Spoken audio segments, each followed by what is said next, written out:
Bismillah. In the name of God, the most merciful, the most beneficent.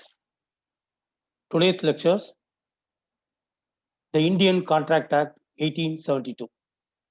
And in this part A, essential elements of a contract, offer and acceptance that we will discuss. Elements of contract. அப்படின்னா என்ன? ஒப்பந்தத்தின் கூறுகள். ஒரு ஒப்பந்தம் ஏற்படுறதுல கான்ட்ராக்ட்னாலே ஒரு ஒப்பந்தம். அந்த ஒரு வியாபாரத்திலேயோ இல்லை தனி இரண்டு நபர்களுக்கு இடையிலேயோ இருக்கக்கூடிய ஒப்பந்தம். அந்த ஒப்பந்தத்தினுடைய கூறுகள், பிரிவுகள் என்னென்ன அப்படிங்கிறது elements of contract that we will be seeing. Essentials of a valid contractனா அத்தியாவசியங்கள். அந்த கான்ட்ராக்டா சட்டம் அதை அங்கீகரிப்பதற்கு என்ன அத்தியாவசிய தேவைகள், அதுதான் வந்து essentials of a valid contract. அப்புறம் உங்களுக்கு தெரியும் அக்ரிமெண்டா ஒரு ஒப்பந்தம். ஓகே. அப்புறம் enforceability at law அப்படின்னாக்கா சட்டம் சட்டப்படி செயல்படுத்தக்கூடிய வகையில அதனுடைய தன்மை இருக்கணும். அந்த கான்ட்ராக்டுக்கு சட்டப்படி செயல்படுத்தக்கூடிய தன்மையானதாக அந்த ஒப்பந்தங்கள் இருக்கணும். அதான் வந்து enforceability at law.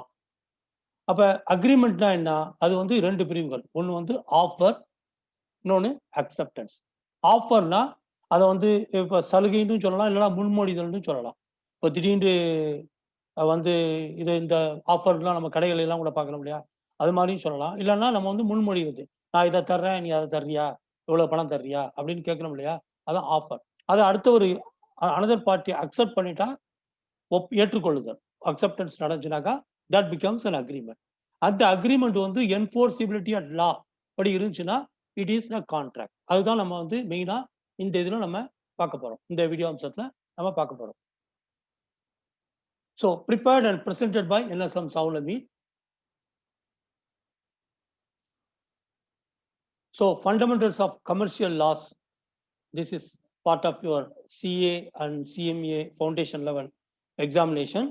அதில் வந்து Indian Contract Act, and first part we are going to see that is essential elements of a contract, offer and acceptance. இதை பற்றி நம்ம பார்க்க போறோம். So before that, just let us go for the general idea about the law and nature of law. The law revolves around rights and liabilities. அதான், the law revolves around rights and liabilities. அப்படின்னா என்ன அர்த்தம்?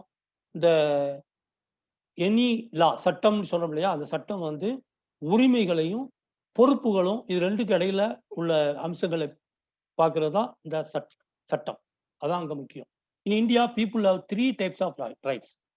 3 விதமான major லெவல்ல 3 விதமான rights பார்க்கலாம். ஒன்று வந்து ஹியூமன் ரைட்ஸ், மனித உரிமைகள் சொல்றோம் இல்லையா அது. அடுத்தது கான்ஸ்டிடியூஷனல் ரைட்ஸ், அடுத்தது கான்ட்ராக்சுவல் ரைட்ஸ். இது ஒன்று பற்றியும் சிம்பிளா பார்த்துட்டு நம்ம போவோம். Human rights, there is no law. Human rights, மனித உரிமைகளை பற்றி சொல்றதுக்கு சட்டம்னு ஒன்றும் எழுதப்பட்டதா கிடையாது. At the same time United Nations have adopted and universal declaration of human rights which has been adopted by member countries including India. அதாவது ஐக்கிய நாடுகள் சபை அமைப்பு இருக்கு இல்லையா, அவங்க வந்து universal declaration of human rights, மனித உரிமை பிரகடனம்னு சொல்றது, அதை வந்து இந்தியாவும் ஏற்று சட்டபூர்வமான அங்கீகாரம் அதுக்கு கொடுத்துருக்குது. அந்த பிரகடனம் வந்து சட்டப்படி செல்லத்தக்கதாக என்ற நிலையில இருக்குது. But there is no enactment of law. ஒரு லாண்டு ஒன்றும் ஏற்படுத்தப்பட்டதில்லை. We have National Human Rights Commission and state human rights commission, இதெல்லாம் இருக்குது. Human is above common law. ஒரு பொது சட்டத்தை விட அதிகப்படியான உரிமை வந்து தனி மனிதனுக்கு இருக்குதுங்கிறது நம்ம தெரிஞ்சுக்கணும். So based on these thing human rights are there. அடுத்தது கான்ஸ்டிடியூஷனல் ரைட்ஸ். அது என்னன்னா அரசியல் அமைப்பு சட்டம், ஒவ்வொரு நாட்டுக்கும் இருக்க மாதிரி நம்ம இந்திய அரசியல் அமைப்பு சட்டம் என்னென்ன சட்டங்களை, என்னென்ன உரிமைகளையும், என்னென்ன பொறுப்புகளையும் சாட்டுகிறது அப்படிங்கிறத பற்றி பார்க்கறது கான்ஸ்டிடியூஷனல் ரைட்ஸ். இதுல வந்து this is available to all citizen as per constitution. எல்லாருக்கும் நம்ம கான்ஸ்டிடியூஷன் படி எல்லா சிட்டிசனுக்கும் உரிமையும் இருக்கு, பொறுப்புகளும் இருக்குது. Basic rights are called fundamental rights. அடிப்படை உரிமைகள்னு சொல்றோம் இல்லையா, அவைகள் எல்லாம் பேசிக் ரைட்ஸ், ஃபண்டமெண்டல் ரைட்ஸ்.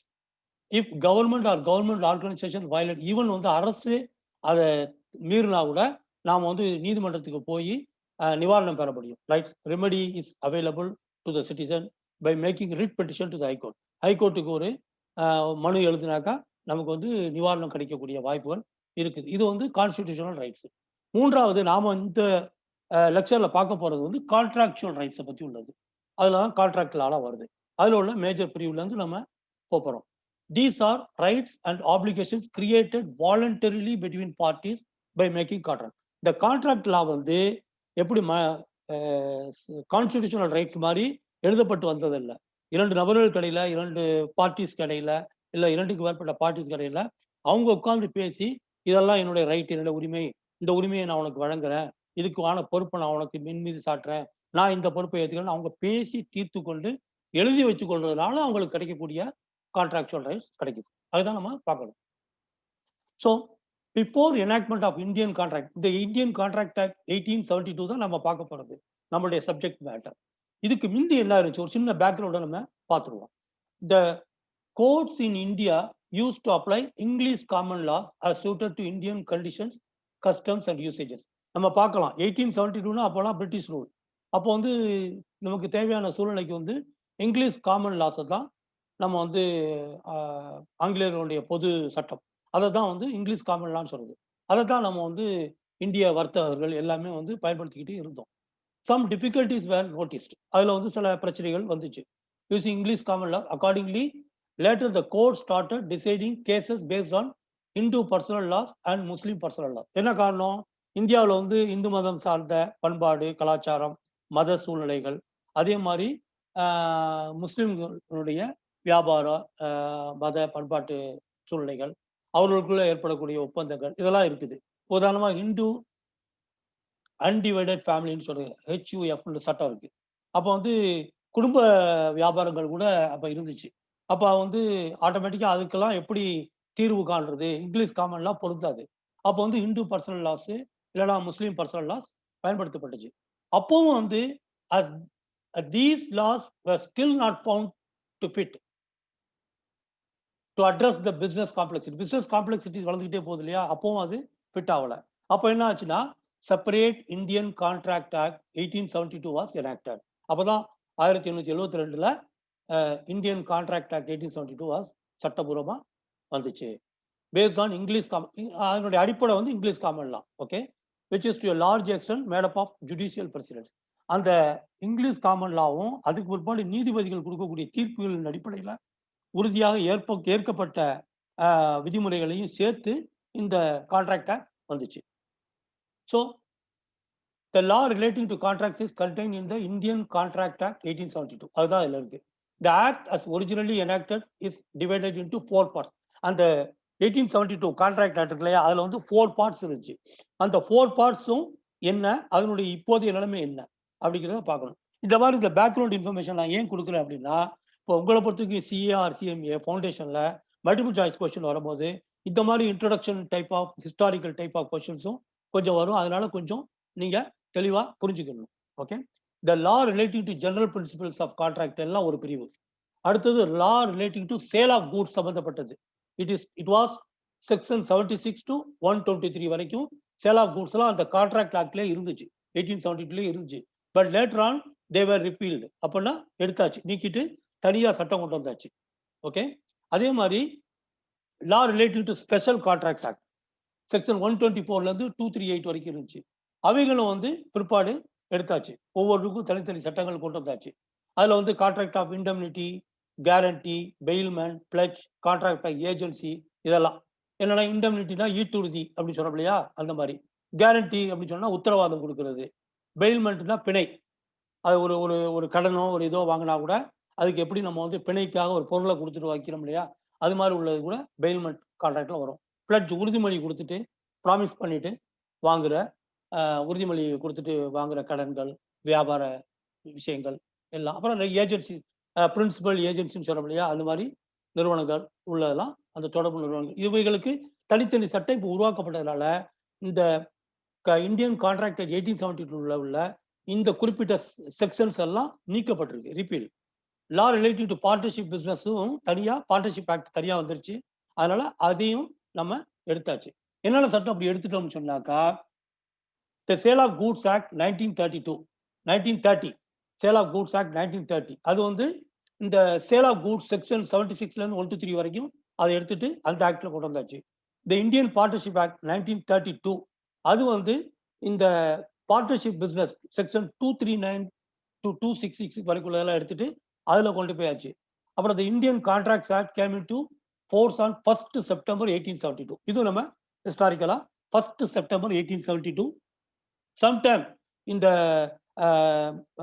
லா எக்ஸாம்ல எல்லாம் கூட மல்டிபிள் சாய்ஸ் கொஸ்டின்ல இதெல்லாம் கேட்பாங்க. 1st September 1872 அப்படிங்கிறத நம்ம தெரிஞ்சுக்கணும். ஏன்னா ஜூன் 1872 இல்ல ஜனவரி 1872 இப்படி ட்விஸ்ட் பண்றதுக்காக கேட்பாங்க. So you remember this thing. The act is applicable to the whole of India. Okay. At that time, after that, it was like except for the state of Jammu and Kashmir இருந்துச்சு. ஆனா இப்போ வந்து act 370 காஷ்மீருடைய தனி status நீக்கப்பட்டிருக்கிறதுனால இப்போ உள்ள நிலைமையில the whole of India அப்படிங்கிறத நம்ம புரிஞ்சுக்கலாம். Okay. The law of contract, just to have an introduction. Okay, contract is the most usual method of defining the rights and duties. Contract ஒப்பந்தம்னா ஒரு most usual method of defining the rights, உரிமைகள் என்ன பொறுப்புகள் என்னங்கிறத முறைப்படுத்திக்கிறது தான் அந்த contract. Okay, ஒரு பிசினஸ் டிரான்சாக்ஷன்ல it only contains a number of limiting principles subject to which the parties may create rights and duties for themself. எல்லாத்தையும் சொல்லாம எதெல்லாம் கூடும் கூடாதுங்கிறத விதிமுறைப்படுத்தி சொல்றது. அதிகப்படியா லிமிட்டிங், எதெல்லாம் இதோட இது மட்டும் தான் செய்யலாம், இதை செய்யணும் அப்படிங்கிற மாதிரி சொல்லக்கூடிய விஷயங்கள் தான் அதுல இருக்கும். அந்த விதி சட்டமும் அப்படித்தான் சொல்லுது. ஏன்னா கான்ட்ராக்சுவல் ஆக்ட் பொறுத்த வரைக்கும் சட்டம் என்ன சொல்லுதுன்னா, பார்ட்டிஸ் நீங்க கூடி முடிவு பண்ணிக்கோங்க, உங்களுடைய அக்ரிமெண்ட் ஒப்பந்தத்தை நீங்க போட்டுக்கோங்க. ஆனா நீங்க ஒப்பந்தத்தை சொல்லாத வட்டி என்ன சட்டம் சொல்லும் அப்படிங்கிறத சொல்லி தந்துடும். அதே மாதிரி எது வரைக்கும் உங்களுக்கு கூடுமான வகையில உங்களுடைய உரிமைகளை நீங்க நிலைநிறுத்திக்கலாம், உங்களுடைய பொறுப்புகளை நீங்க ஏற்றுக்கொள்ளலாங்கிறதையும் அது சொல்லி தந்துடும். அதை பத்தி விரிவா நம்ம பார்க்க இருக்கிறோம். The Indian Contract Act 1872 codifies the legal principles that govern contracts. என்னன்னா மெயினா பார்க்கலாம்.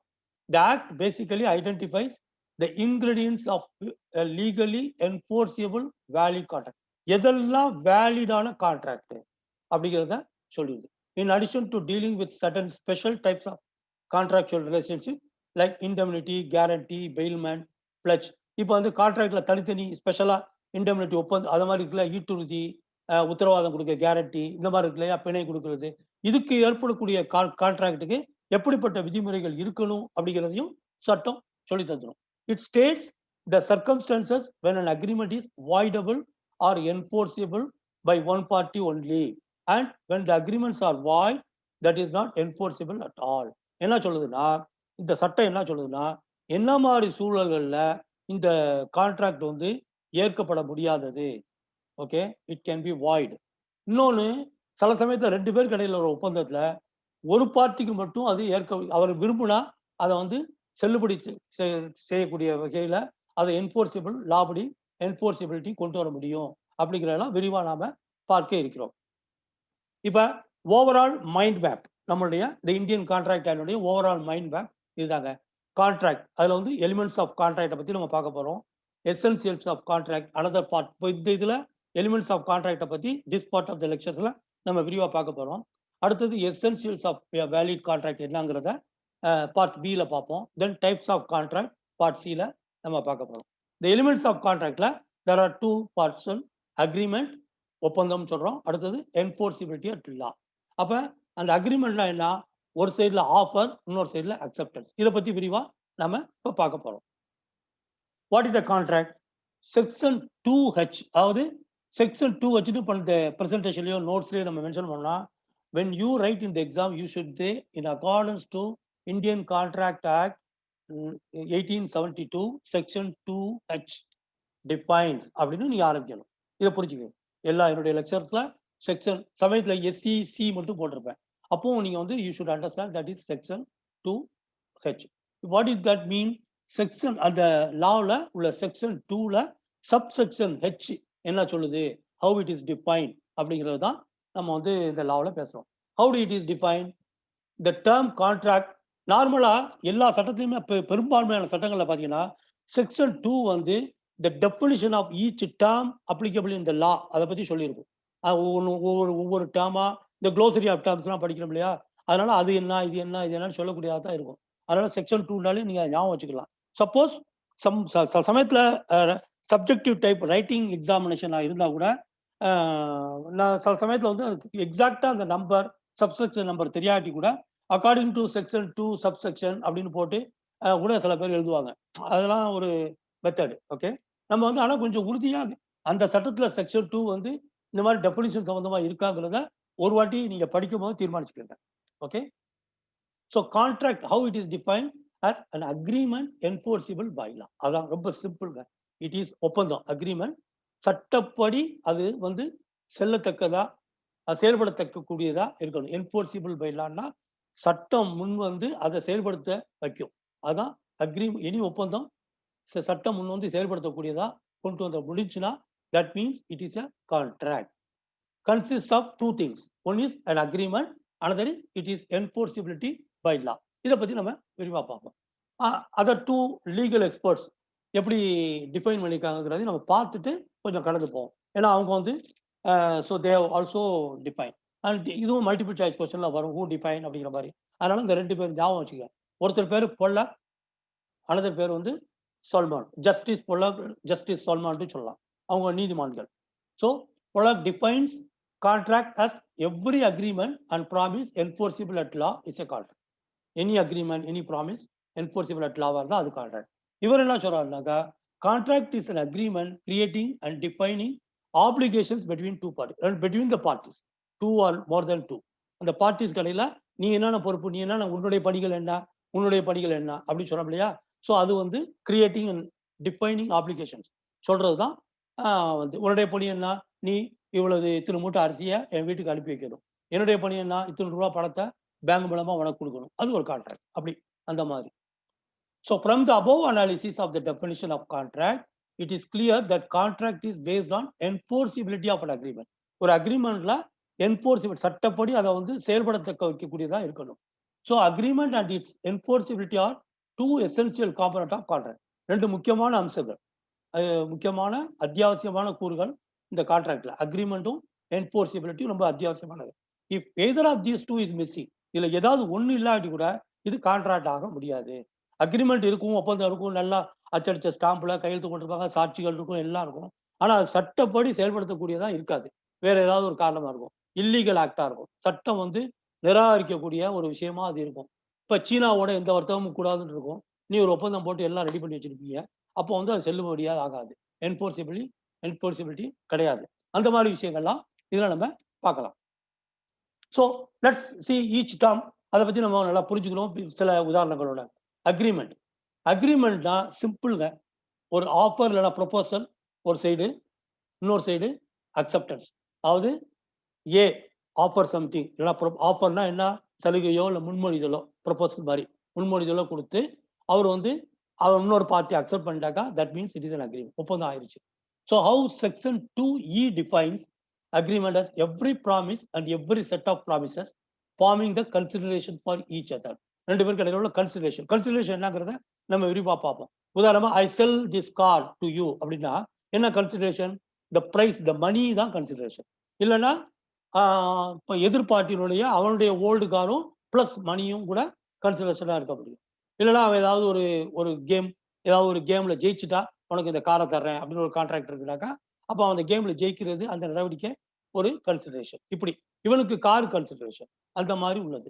Set B, section B 2B defines promise as when the person to whom the proposal is made signifies his assent thereto, the proposal is said to be accepted. அப்ப யாருக்கு நம்ம அந்த ப்ராமிஸை கொடுக்குறோமோ அவர் அதை accept பண்ணிட்டா, அவருடைய ஒப்பந்தத்தை கொடுத்துட்டாக்கா then it is called accepted. Proposal when accepted becomes a promise.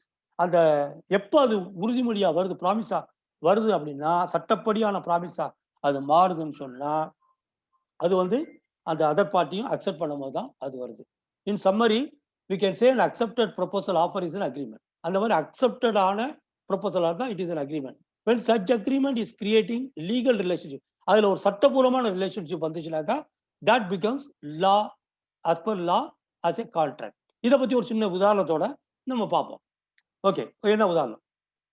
How a person will accept an offer, proposal in order to make it legally enforceable. எப்படி லீகலி சட்டபூர்வமா செயல்படுத்தத்தக்கதா எப்படி மாற்ற முடியும் அப்படிங்கும்போது, by giving is consent to the offer proposal. முதல்ல அந்த offer ப்ரொபோசலுக்கு அவன் கன்சென்ட்டை கொடுத்துடணும், ஒப்புதலை கொடுத்துடணும்.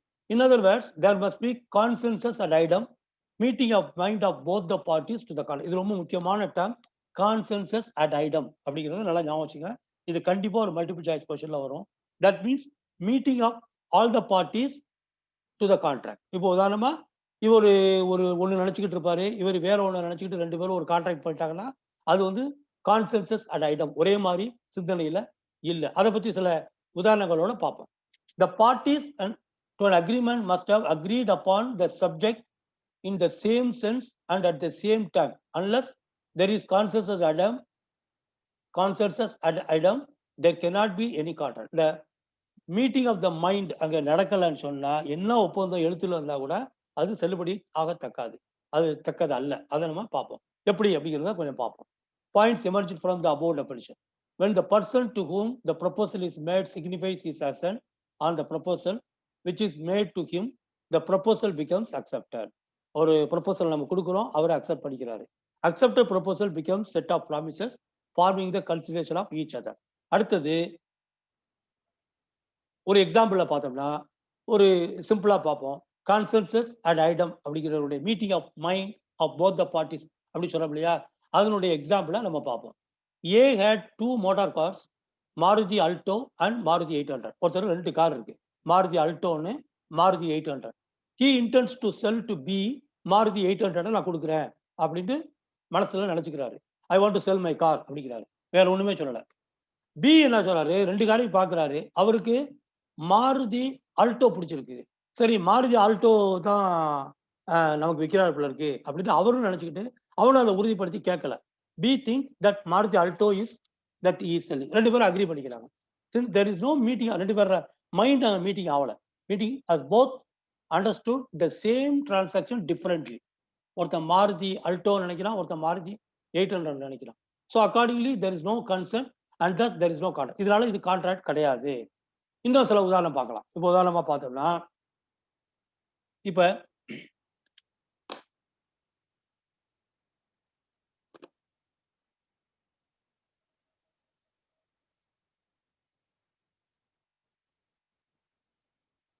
இப்ப பாருங்க, ஒரு சேல் ஆஃபர் வருது, ஒரு he is sending an offer, then the party other party accepting it, then he is confirming.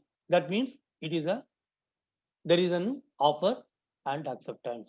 அப்ப ஒரு அக்ரிமெண்ட் இங்க இருக்குது, அதை நம்ம பார்க்கலாம். அதே மாதிரி if the offer வந்து இருந்துச்சுன்னா then it is a contract. ஆஃபரே இல்லை அப்படின்னா then there is no contract. அடுத்தது இன்னொரு வகையில பார்ப்போம்.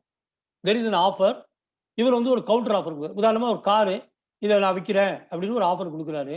இவர் என்ன சொல்றாரு, என்கிட்ட ஒரு ஓட்ட கார் இருக்கு, இல்லைன்னா ஏதோ ஒரு செகண்ட் ஹேண்ட் கார் இருக்கு, இல்லைன்னா வேற டிசைன் மாடல் கார் இருக்கு, நான் அதையும் தர்றேன், கொஞ்சம் பணமும் தர்றேன் டிஃபரன்ஸுக்கு, நீ இதை எடுத்துக்கிறியா, ட்ரேடிங் வேல்யூன்னு சொல்றது, ட்ரேடிங் வேல்யூலாம் சொல்றது. அந்த மாதிரி ஒரு கவுண்டர் ஆஃபர் அவர் கொடுக்குறாரு. அப்ப இதை அவர் அக்செப்ட் பண்ணிக்கிட்டாருன்னா then he is confirming that becomes an offer. இப்போ இது எப்படி, ஒரு ஆஃபரு அது எஸ்ஸா இருந்தா அடுத்தது அக்செப்டன்ஸுக்கு வருது, ஆஃபரே கொடுக்கலன்னா அக்செப்டன்ஸுக்கு வேலை இல்லை, ஆஃபரே இல்லைன்னு சொன்னா கான்ட்ராக்ட் கிடையாது. அக்செப்ட் பண்ணிட்டாருனாக்கா கான்ட்ராக்ட், அக்செப்ட் பண்ணலைன்னாலும் கான்ட்ராக்ட் கிடையாது. ஆனா இந்த ஆஃபரும் அக்செப்டன்ஸும் ஒரு கன்சிடரேஷன் இருக்கணும். மணியோ பதிலுக்கு ஏதோ ஒரு செயலோ ஏதோ ஒன்று ஒரு கன்சிடரேஷன், மணி ஆர் மணி பொறுத்துல ஒரு கன்சிடரேஷன் இருக்கணும். அது இல்லாகட்டியும் கான்ட்ராக்ட் கிடையாது, அது இருந்துச்சுன்னா it is a contract. Okay. will all agreements give rise to a contract? அதை நம்ம பார்க்கணும். எல்லா அக்ரிமெண்ட்டும் கான்ட்ராக்ட்ஸ்க்கு ரைஸ் ஆகுமா? Agreement can be social application or legal application. ஒரு ஒப்பந்தங்கிறது வந்து சோசியல் அப்ளிகேஷனாகவும் இருக்கலாம், லீகல் அப்ளிகேஷனாகவும் இருக்கலாம். அது என்னன்னு நம்ம உதாரணத்துல பார்ப்போம். an agreement to become a contract must give rise to a legal obligation. நம்ம பேசுறது இந்த சட்டப்படி கான்ட்ராக்ட் ஆக்ட் படி பார்க்கறது சட்டபூர்வமான பணிகளா இருக்கணும், சட்டபூர்வமா செயல்படத்தக்க, சட்டபூர்வமா செல்லுபடி ஆகக்கூடிய பணிகளா, சட்டத்து நீதிமன்றத்துல போய் செயல்படுத்தத்தக்க பணிகளா அங்கே இருக்கணும். அதுக்கு ஒரு சில உதாரணங்களோட நம்ம பார்ப்போம்.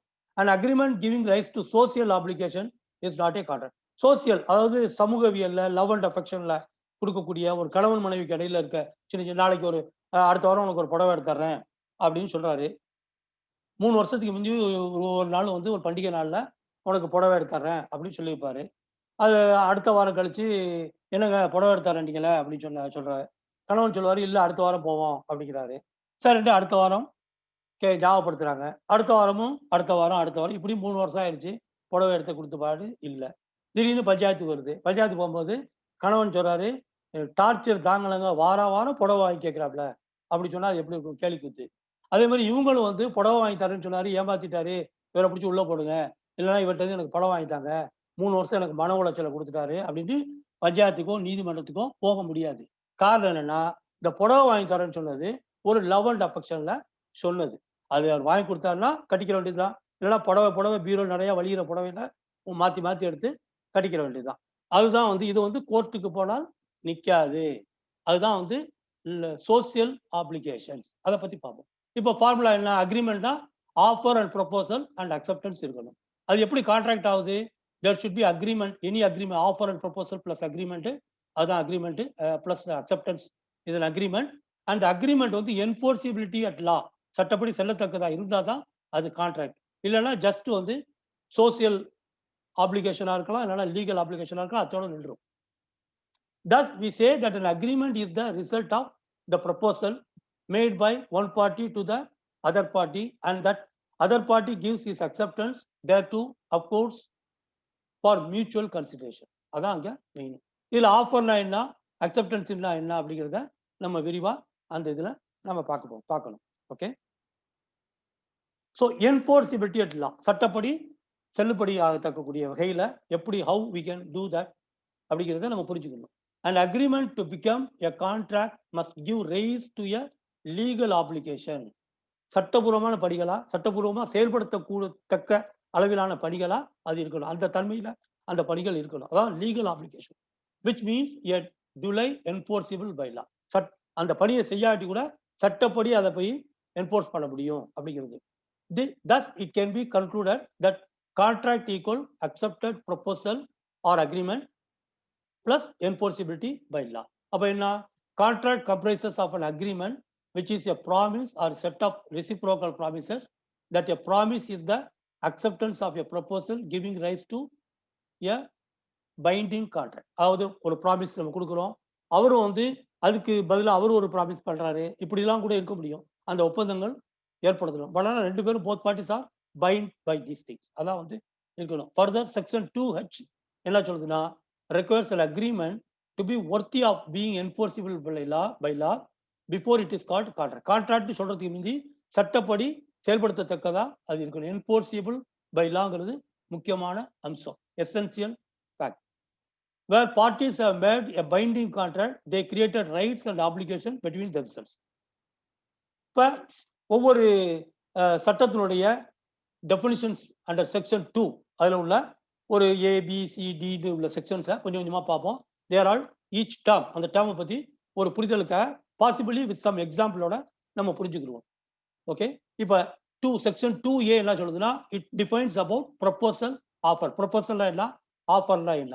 அந்த சட்டத்தினுடைய definition exactly how it is reading. when one person signifies to another his willingness to do or to abstain from doing anything with a view to obtaining the assent of that other to such act or abstinence is said to make a proposal. என்ன சொல்றேன்னா, நான் இதை செய்யறேன், இல்லைன்னா நான் இதை செய்யாம இருக்கிறேன். எப்ப நீ இதை செஞ்சா இல்லாட்டி நீ செய்யாம இருந்தா அப்படிங்கிற மாதிரி ஒரு ப்ரொபோசல் கொடுக்குறது. உதாரணமா பாத்தீங்கன்னா, அதுல வந்து பல விதமான இருக்கு. நம்ம அதெல்லாம் விரிவா பிற்பாடு பார்ப்போம். ஆஃபர்னா என்ன, அதுல எத்தனை டைப் இருக்குல்லாம் நம்ம பார்ப்போம். இப்ப சிம்பிளா சொல்லிடுறேன். இப்ப ஜெனரல் ஆஃபர் பாத்தீங்கன்னா, made to the public at large. நீங்க ஷாப்பிங் மால்லாம் போனீங்கன்னா, இல்லைன்னா பப்ளிக்ல நோட்டீஸ்ல விளம்பரம்லாம் கூட வரும். Public at large, you put out a reward for solving a puzzle. ஏதாவது ஒரு புசில் கொடுத்துட்டு இதை சால்வ் பண்ணு, ஒரு அட்வர்டைஸ்மெண்ட் மாதிரி, public advertisement. Any member of the, அப்போ வந்து பாக்குறவங்க யாரு வேண்டாலும் ஜெனரல் பப்ளிக்ல member of the public can accept that offer and be entitled to the reward if he finishes the act solving the puzzle. இப்ப அட்வர்டைஸ்மெண்ட் கொடுத்துட்டே நம்ம போய் பல பிரைஸ் கேட்க முடியாது. நம்ம அவங்க சொன்ன மாதிரி சொன்ன டயத்துக்குள்ள முதல் நபருக்குன்னு சொல்லியிருந்தாங்கன்னா முதல் நபரா போய் நம்ம அது ஆதாரத்தோட நம்ம அந்த அந்த புதிரை நம்ம தீர்த்து கொடுத்துட்டோம்னாக்கா நமக்கு பிரைஸ் கிடைக்கும். அதுதான் அங்க, அதான் ஜெனரல் ஆஃபர். அதே மாதிரி ஸ்பெஷல் ஆஃபர்னா, ஒரு உதாரணத்துக்கு ஒரு A offers to sell his horse to B. தன்னுடைய குதிரையை வந்து பிக்கு 5000 ரூபாய்க்கு விற்கிறேன் அப்படின்னு ஆஃபர் பண்றாரு. Then only B can accept it. நான் பிக்கு சப்போர்ட் பண்ணும்போது சி நீங்க பக்கத்துல இருந்து பாத்துக்கிட்டு இருக்கீங்க, ஒளிஞ்சோ இல்ல பக்கத்துல இருந்து பாத்துக்கிட்டு இருக்கீங்க, உங்களுக்கு அந்த ஹார்ஸ் பிடிச்சிருக்கு. ஆனா நான் ஏதோ ஒரு காரணத்தால பிக்கு தான் நான் சொல்றேன். நான் உனக்கு 5000 ரூபாய் தர்றேன், 5000 ரூபாய் தா, நீ எனக்கு இந்த குதிரையை தந்துடுறேன் அப்படிங்கிறேன். அவர் வந்து வானா இல்ல ஒன்றும் பதில் சொல்லாம இருக்கும்போது நீங்க சொல்றீங்க நான் எடுத்துக்கிறேன் 5000 ரூபாய் தான் புடி அப்படின்னு டக்குன்னு பிடிச்சிட்டு குதிரையை நீங்க எடுத்துட்டு போனாக்கா செல்லாது செல்லாது. வேணா நீங்க ஆஃபர் பண்ணலாம், நான் வேணா எடுத்துக்கிறவா அப்படின்னு கேட்டு நான் சம்மதிச்சேன்னா அது வந்து அது ஆஃபர் வந்து அக்செப்டலா போகும். இல்லைன்னு சொன்னா நோ. நீங்க வந்து சும்மா நீங்க வேணா ஒரு கவுண்டர் ஆஃபர் கொடுக்கலாம், நான் வேணா எடுத்துக்கிறேன் 5000 ரூபாய் அப்படின்னு சொல்லிட்டு நீங்க வேணா கவுண்டர் ஆஃபர் கொடுக்கலாம். ஸோ அதனால it specific offer means it only to that particular specific to him. Okay. அப்புறம் இன்னும் கிராஸ் ஆஃபர்னா என்ன, கவுண்டர் ஆஃபர்னா என்ன அப்படிங்கிறலாம் நிறைய கார் உதாரணம் பார்த்தோம் இல்லையா, ஒரு காரு நீ ஏன் காரை வாங்கிக்கிறியா அப்படிங்கிற மாதிரி இந்த மாதிரி ஆஃபர்லாம் இருக்குது. இதெல்லாம் பிற்பாடு விரிவா நம்ம பார்ப்போம். அடுத்த definition promise 2B section 2B. First definition வந்து ப்ரொபோசல் ஆஃபர் ஏ, அடுத்தது ப்ராமிஸ். இந்த செக்ஷன்ஸ் ஞாபகம் வச்சுக்கோங்க, செக்ஷன் ஏயா பியாங்கிறது ஞாபகம் வந்துடும். ப்ராமிஸ் என்ன சொல்லுதுன்னா when a person to whom the proposal is made, when a person to whom the proposal is made signifies his assent thereto, the proposal is said to be accepted. A proposal when accepted becomes a promise. ஒரு proposal ஒரு particular signify இது அவங்களுடைய நான் ஒப்பந்தத்தில் கொடுத்துட்டேன் அப்படின்னாக்கா அங்க வந்து so it is a promise ஆயிடுச்சு. அதுக்கப்புறம் ப்ராமிஸ் ஆயிடுச்சு. ப்ராமிசர் அண்ட் ப்ராமிசி இதை பத்தி உள்ள the person who is making the proposal is called the promiser. யாரு ப்ராமிஸ் பண்றாரோ அவர் தான் ப்ராமிசர். யாரு அதை அக்செப்ட் பண்ணிக்கிறாரோ இஸ் கால்ட் அஸ் ப்ராமிசி. இதை வந்து என்ன டிபெண்ட் பண்ணுதுன்னா 2C டிபெண்ட் பண்ணுது. அடுத்தது 2D. இந்த ப்ராமிசில ஒரு கன்சிடரேஷன் இருக்கும்னு பார்த்தோம் இல்லையா, அந்த கன்சிடரேஷன் என்ன அப்படிங்கிறது when the desire of the promiser, the promisee or any other person has done or abstained from doing or does or abstain from doing or promises to do or abstain from doing something such act or abstinence or promise is called a consideration for promise. என்ன சொல்றேன்னா நான் இதை செய்யறேன் இல்லைனா செய்யாம இருக்கிறேன் அப்படின்னு சொல்றப்பல அதுதான் கன்சிடரேஷன், அந்த கான்ட்ராக்டுக்கு கன்சிடரேஷன். அதுக்கு பதிலாக நீ இதை செய்யணும் இல்லை செய்யாம இருக்கணும், அப்படி இல்லைனா இந்த பணம் கொடுக்கணும் அப்படிங்கிறதெல்லாம் இருக்குல்ல, இதுதான் வந்து அந்த கன்சிடரேஷன். மணி ஆர் மணி சொர்த்து. இதுக்கு என்னென்ன மாதிரிலாம் கன்சிடரேஷன் இருக்கலாங்கிறதுக்கு ஒரு சின்ன உதாரணம். The consideration in a contract is the exchange of anything money or money ஒர்த்தில் இருக்கணும், வேல்யூ பை ஈச் பார்ட்டி இருக்கணும். அது என்னவா இருக்கும் அப்படின்னா சர்வீசஸ், ஏதாவது ஒரு செயல் இருக்கலாம், இல்லைன்னா கூட்ஸ் பொருள் இருக்கலாம், ஏதாவது ஒன்று மாற்றிக்கலாம் exchange. Or promise in a contract, இல்லைன்னா நான் வந்து இதை கட்டித்தரேன், இந்த பில்டிங்கை கட்டித்தரேன், இல்லைனா அதை செய்கிறேன் அப்படிங்கிறதெல்லாம் கூட கான்ட்ராக்ட்ல இருக்கலாம். அப்போ வந்து இட் ஷுட் பி இது. Though consideration may be whatever the parties agree to. So money or services, personal property, ஏதாவது வீடு தர்றேன் அப்படிங்கிறது, அப்புறம் இல்லை ஏதாவது ஒரு பர்சனல் ப்ராப்பர்ட்டி கொடுக்குறேங்கிறது, ப்ராமிஸ் டு ஆக்ட், இல்லை இந்த மாதிரி நான் செய்கிறேன், இந்த மாதிரி ஒர்க் பண்ணுறேன், இந்த டான்ஸ் ப்ரோக்ராமில் கிடக்குறேன், இந்த படத்தில் நான் நடிச்சு கொடுக்குறேன் அப்படிங்கிறவங்களும் ஒரு ப்ராமிஸ் தான், இது ஒரு கன்சிடரேஷன் தான். ஓகே. இல்லைன்னா நான் இந்த படத்தில் நான் அடுத்த படத்தில் இன்னொரு எதிராளி படத்தில் சில படங்கள்லாம் கூட திரைப்படத்தில் சில புது நல்ல ஃபேமஸான கதாநாயகன் வந்து இளம் கதாநாயகிகள் வரும்போது ஒரு ஒப்பந்தம் தனியாக சீக்கிரட்டாகவும் நேரடியாக போட்டுக்கிடுவாங்க. என்னன்னா என்னை தவிர ஒரு 5 வருஷத்துக்கு வேற எந்த படத்தையும் நடிக்கக்கூடாது. உதாரணமாக எம்ஜிஆர் திரைப்படத்தில் எம்ஜிஆருடைய கதாநாயகியாக நடித்தவங்கலாம் ஒரு 5-6 வருஷத்துக்கு பார்த்தாக்கா வேற படத்தில் நடிக்கவே மாட்டாங்க. அந்த கான்ட்ராக்ட் முடிஞ்சவனையும் மற்ற படத்தில் தொடர்ந்து நடிப்பாங்க.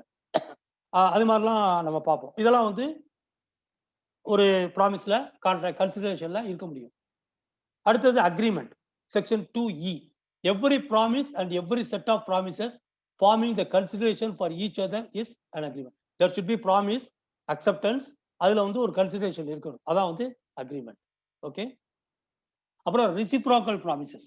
ஒரு ப்ராமிஸ் அவருக்கு பதில் ப்ராமிஸ், அது மாதிரி ரெசிப்ரோக்கல் ப்ராமிசஸ்னா promises which form the consideration or part of consideration for each other, ஒருத்தருக்கு ஒருத்தர், other are called reciprocal promises. Reciprocal promises requires both the parties to the agreement to do something. நீ இதை செஞ்சா நான் அதை செய்றேன் அப்படிங்கிற மாதிரி. ஓகே, அதுதான் வந்து reciprocal promises. அப்புறம் அதுல void agreement and agreement not enforceable by law is said to be void. ஒரு 2 பேருக்கு இடையில அக்ரிமெண்ட் அதெல்லாம் கரெக்ட் பக்காவா இருக்கு, ஆனா சட்டப்படி செல்லத்தக்கதல்ல, சட்டம் வந்து இதை செயல்படுத்தக்கூட முடியாது அப்படின்னு சொல்லிச்சுன்னு சொன்னா இட் இஸ் வாய்ட். அதை நம்ம புரிஞ்சுக்கணும். அடுத்த contract. An agreement enforceable by law is a contract. இப்போ நம்ம பார்த்த அக்ரிமெண்ட்டை வாய்டபிள் கிடையாது, வாய்டு கான்ட்ராக்ட் கிடையாது அப்படின்னு சொன்னா இட் பிகம்ஸ் அ கான்ட்ராக்ட். ஏன்னா சட்டப்படி இது என்ஃபோர்சிபிலிட்டி இருக்குது. அப்புறம் வாய்டபிள் கான்ட்ராக்ட்னு ஒன்று இருக்குது. வாய்டு கான்ட்ராக்டுக்கும் வாய்டபிள் கான்ட்ராக்டுக்கும் உள்ள வித்தியாசம்லாம் நம்ம அடுத்தடுத்த லெக்சர்ல விரிவாக நம்ம பார்ப்போம். இப்போ நம்ம சிம்பிளா பார்க்கணும்னா இந்த டெஃபினிஷன் படி an agreement which is enforceable by law at the option of one or more of the parties thereto but not at the option of other or others is a voidable contract. அது ரெண்டு பேருக்கு இடையில ஒப்பந்தம். உதாரணமா இப்போ நான் வந்து ஒரு மைனரோட 18 வயசுக்கு உட்பட்டவர் மைனர், அவரோட ஒரு ஒப்பந்தம் ஏற்படுத்திக்கிறேன். சட்டம் வந்து என்ன சொல்றதுன்னா மைனரோட ஏற்படுத்தப்பட்ட ஒப்பந்தம் வந்து கான்ட்ராக்ட் செல்லாது. கோர்ட்ல போய் அந்த மைனருக்கும் எனக்கு உள்ள ஒப்பந்தத்தை நான் கோர்ட்ல போய் நிக்க முடியாது. ஆனா அதே சமயத்தில் அந்த மைனர் விரும்பினா அவருக்கு அதுல சாதகம் இருந்தா அவர் வக்கீல் துறையோடவோ நேரடியாக கோர்ட்ல போய் என்ன கோர்ட்ல நீதிமன்றத்தில் நிப்பாட்ட முடியும். அதுதான் வாய்டபிள் கான்ட்ராக்ட். ஒருத்தர் என்னால அது நிறைவேற்ற முடியாது, ஆனா அவர்னால அது நிறைவேற்ற முடியும். இதை பத்திலாம் நம்ம விரிவா பிற்பாடு பார்க்க இருக்கிறோம். அடுத்தது வாய்ட் கான்ட்ராக்ட் நம்ம பார்த்தோம் ஏற்கனவே 2J. A contract which ceases to be enforceable by law becomes void when it ceases to be enforceable. The moment என்னைக்கு அது வந்து என்போர்சிபிள் கிடையாது. ஏன்னா சில ஒப்பந்தங்கள் வந்து என்போர்சிபிளா இருக்கும். உதாரணமா சீனாவோட ஒரு ஒப்பந்தம் இருந்துச்சு 2 வருஷத்துக்கு முந்தி, அந்த ஒப்பந்தம் செல்லுபடியாக தான் இருக்கும். ஒப்பந்தம் போடும் போது என்னைக்காவது சென்ட்ரல் கவர்மெண்ட் வந்து திடீர்னு நமக்கு வந்து சீனாவோட ஒரு உதாரணத்துக்காக சொல்றேன், இனிமே வந்து எந்த விதமான ஒப்பந்தம் கூடாது, செல்லாது, from this date you have to all things are illegal அப்படின்னு அறிவிச்சிருச்சுனாக்கா அன்னையில இருந்து that becomes void, that contract become void. அதான் அங்க முக்கியம். Contracts involving an illegal subject matter such as gambling, prostitution or committing a crime or void contract. ஒரு 4 குண்டாஸ் கடையில ஒப்பந்தம் போட்டுக்கிறது, நாளை தீர்த்து கட்டுவோம் அப்படின்ட்டு, இதெல்லாம் வந்து செல்லுபடி ஆகக்கூடிய சட்டப்படி செல்லுபடி ஆகக்கூடிய ஒப்பந்தங்கள் கிடையாது. ஸோ டிஃபரன்ஸ் பிட்வீன் அக்ரிமெண்ட் என்ன கான்ட்ராக்ட் என்ன சின்ன டிஃபரன்ஸ். மீனிங்ல பார்த்தீங்கன்னா every promise and every set of promise, every promise and every set of promises forming the consideration for each other, offer plus acceptance. அதான் முக்கியம். It is wider term including both legal and social agreement. அதுதான் agreement. அக்ரிமெண்ட்ல வந்து ஏன்னா அது வந்து contract கிடையாது, அதுல வந்து லீகல் அக்ரிமெண்ட், சோசியல் அக்ரிமெண்ட் இருக்கலாம், லீகல் அக்ரிமெண்ட் இருக்கலாம். So that is the thing. But whereas in கான்ட்ராக்ட்ல வந்து agreement enforceable by law should be only legal agreement மட்டும்தான் கான்ட்ராக்டா இருக்க முடியும். அடுத்தது ஸ்கோப்ல பாத்தீங்கன்னா it is a wider term including both legal and social agreement. Okay, it is wider term including both legal, ஆனா இங்க வந்து it is only legal agreement. It is used in a narrow sense.